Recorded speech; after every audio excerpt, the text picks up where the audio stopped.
Have you ever wondered what it was like to hunt a woolly mammoth? It sounds like something straight out of a movie, but for our Ice Age ancestors, it was just another Tuesday. Today, we're diving deep into the past to uncover the incredible skills, brutal challenges, and ingenious tools of prehistoric hunters. This wasn't a trip to the grocery store. This was a life-or-death struggle against giants in a world of ice. Let's set the scene. Imagine a landscape covered in vast ice sheets and frozen tundra. It's bitterly cold, and the wind howls relentlessly. Surviving here meant one thing above all else: finding food.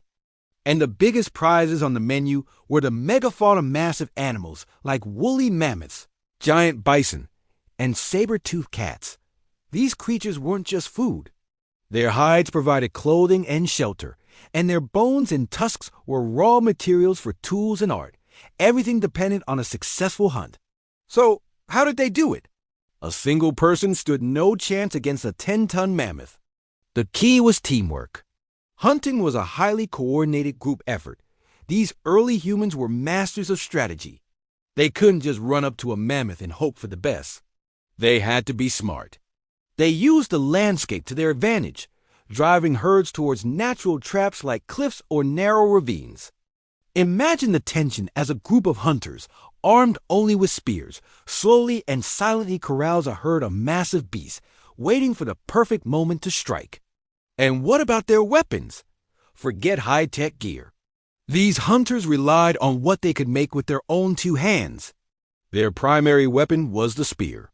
But these weren't just pointy sticks.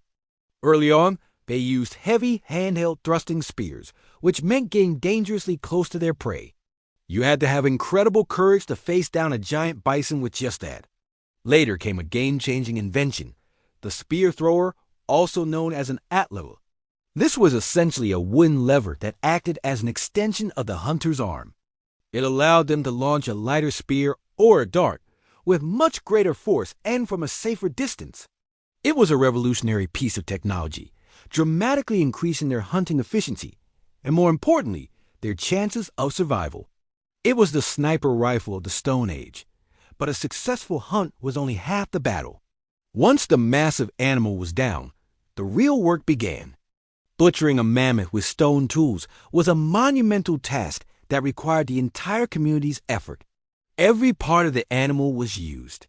The meat was preserved by freezing, drying, or smoking, providing food for weeks or even months. The thick fur and hide were carefully removed to make warm clothing, blankets, and tents. Even the bones were valuable. They were fashioned into needles, awls, and even the framework for shelters. Mammoth tusks were carved into intricate figurines and tools. Nothing went to waste. Hunting in the Ice Age was more than just a way to get food. It was the very foundation of their culture and society. It required immense knowledge of animal behavior, sophisticated communication, incredible bravery, and technological innovation. These early humans weren't just brutish cavemen. They were intelligent, resourceful, and highly skilled survivors who thrived in one of the harshest environments Earth has ever known. When we look at their achievements, we're looking at the very roots of human ingenuity. Thanks for joining me on this journey back in time. If you found this fascinating, hit that like button and subscribe for more adventures into our incredible past. See you in the next one.